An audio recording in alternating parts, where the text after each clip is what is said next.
One of the things that you can do with an old painting is you can just take it and put lots of stuff over it.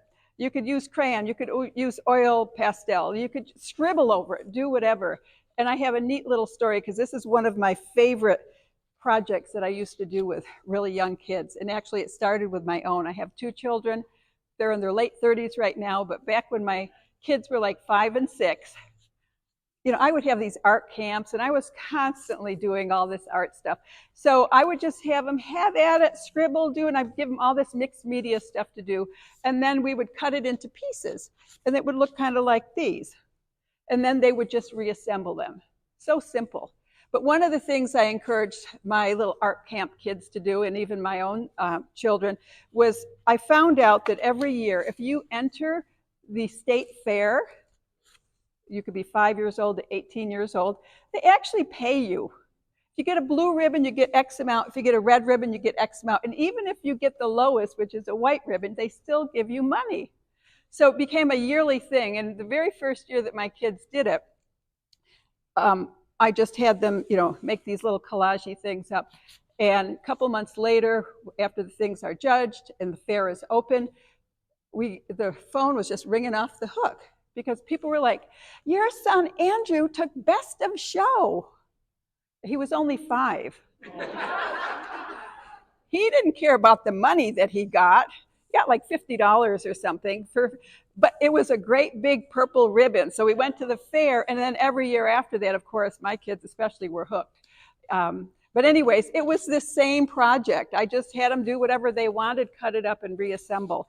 And a lot of times too, you could go ahead and you can take something like this and you can put this abstract design underneath a new painting and paint on top of it. And you know, you'll see a lot of things in these little cards, but you'll see that I have a lot of just stuff that I cut up and I keep. So that's one thing there. You can also take, and a lot of these things are great if you're like me and if you're watching a movie and you can't sit still and you need to just be doing something. I just cut up a lot of little shapes like this. I don't know what I'm going to do with them at this point. I might make them into something later, but these are little leaf shapes. Just cutting paper up. That's one of the things you can do with your paintings. We talked about putting mediums on our paper, and this one here, and by the way, if you ever do something with putting a medium on a paper, it's important to put on the back side what is on the front. Or else someday you're going to go to paint on it going, this isn't regular watercolor paper, and I forget what I put on the front of it. So on the back, I have a little note that says I used matte medium on the reverse side. And when you put matte medium, like a polymer medium, an acrylic medium over this, you can go in and it lifts really easy. It almost feels like a Yupo type paper. So, so I have these little experiments. This one here I started, and I just put cheesecloth over it. I put some gesso over it, and I put some cheesecloth, and as you can see, I started, but I didn't finish. Because sometimes you just experiment, and it'll be made into something else later on. So, and this is what something looks like when you just put some gesso, which is an acrylic primer. You can just take a brush, or you can roll it on, and you can kind of see my colors underneath where maybe it needs a little bit more. Sometimes when you put the gesso on and all those different mediums, you don't have to just put it on smooth like this. You could go ahead and you can stamp into it. And I don't know if you could see some of this, but this is, I think I had one of those kids' rubber rollers with stars in it, and I just did it, you know, back and forth. Now, there's not, this probably wasn't going anyplace. It was just like throwing paint on it to see how the paint reacted inside the little crevices and grooves on the little imprint there. But the neat thing about this is I could easily lift. You know, the one thing I try to tell my students is not to think that, you know, if you put it down, it's forever there. You can lift just as much or even more than you paint. And that's what, with some of these neat surfaces, that's what you can do. This one here, this is Karen Knutson. If you've ever heard of her, she has her little combination of gesso juice, which is part water, part matte medium, and part gesso. Gesso, matte medium, water. and you just kind of mix it up and you put it on. And I just took stuff and scraped through it. And I'll show you what you can do. Here's one that I started painting. The neat thing about this too is that you could go ahead and pull things away. Here's one that I started. You can see. And if I don't like something, I can just wash it right off. It's amazing. It's really quite nice. And then I did bring one here that I forgot to get out. So this is one I think I had in a show.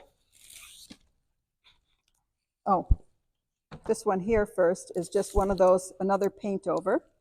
But this one here is one I had in a show, and that too is with all of the, just a little bit of the gesso juice and painting over. You know, the one thing I wish I had done is maybe put a little note on the back as to what was really underneath this. You know, I never thought to do that. So, and then of course, we can always put tissue paper or rice paper or any kind of like thin paper, even the kind of shirt tissue paper that you get, well, we used to get when they would wrap our packages and stuff, but you can just collage that on and then go ahead and paint over it. And I have one here that Belinda, when we were talking about this, she was so kind.